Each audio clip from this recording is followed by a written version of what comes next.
चलिए थोड़ा छोटी राशियों के बारे में जानेंगे। बहुत बार हम लोग को अंक के प्रश्नों में, फिजिक्स के अंक के प्रश्नों में ये छोटी राशियाँ जरूर आती हैं। मिली आता है, माइक्रो आता है, नैनो आता है, पिको आता है।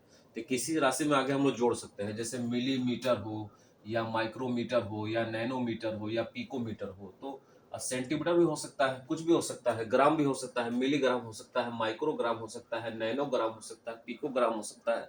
तो किसी के आगे, किसी भी मात्रक के आगे यदि मिली, माइक्रो और नैनो और ये पिको लगा हो तो उसका अर्थ समझ लीजिएगा। जैसे मिली के लिए 10⁻³ का इंटू कराते हैं।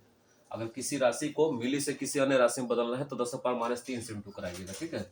माइक्रो के लिए 10⁻6 मीटर के लिए, नैनो के लिए 10⁻9 के लिए और पिको के लिए 10⁻12 के लिए। सपोज डेट एक एग्जाम्पल मान लीजिए कि अगर हमारे पास दूरी का मात्रक दिया है मिलीमीटर और इसको मीटर बदलना है कि 5 मिलीमीटर दिया हो और उसको मीटर में बदलना है, तो 5 में किससे गुणा करेंगे? 10⁻³ से इंटू कर देंगे। मिली के लिए 10⁻³ याद कर लीजिएगा।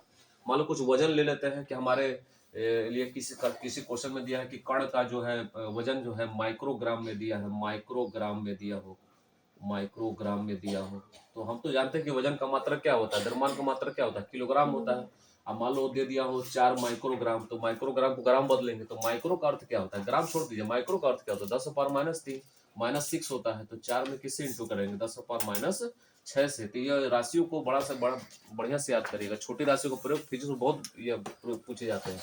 जैसे मिली, माइक्रो, नैनो और पिको आता है। तो मिली के लिए याद करिएगा कि मिली के लिए 10⁻³ का प्रयोग करेंगे, माइक्रो के लिए 10⁻6 का प्रयोग करेंगे, नैनो के लिए 10⁻9 का प्रयोग करेंगे, पिको के लिए 10⁻12 का प्रयोग करेंगे। समझ लीजिए कि कोई समय है तो समय का मान किस में दिया है हमारे पास अंकीय प्रश्न में कि हमारे पास दिया है 15 पिको सेकंड दिया है। अब समय का मात्रक तो पिको सेकंड तो होता नहीं है, समय का मात्रक क्या होता है? सेकंड होता है। अब पिको शब्द आ गया तो 15 में किससे इंटू करेंगे? 10⁻12 से। इस प्रकार तो मतलब जितना राशि पिको, नैनो, माइक्रो और मिली में होगा उनमें इन पूर्णांकों से गुणा करके उसे शुद्ध मात्रक में बदला जा सकता है। तो इस छोटी राशि को बढ़िया से याद कर लीजिएगा। परीक्षा में बड़ा अंकीय प्रश्नों में इसका प्रयोग किया जाता है।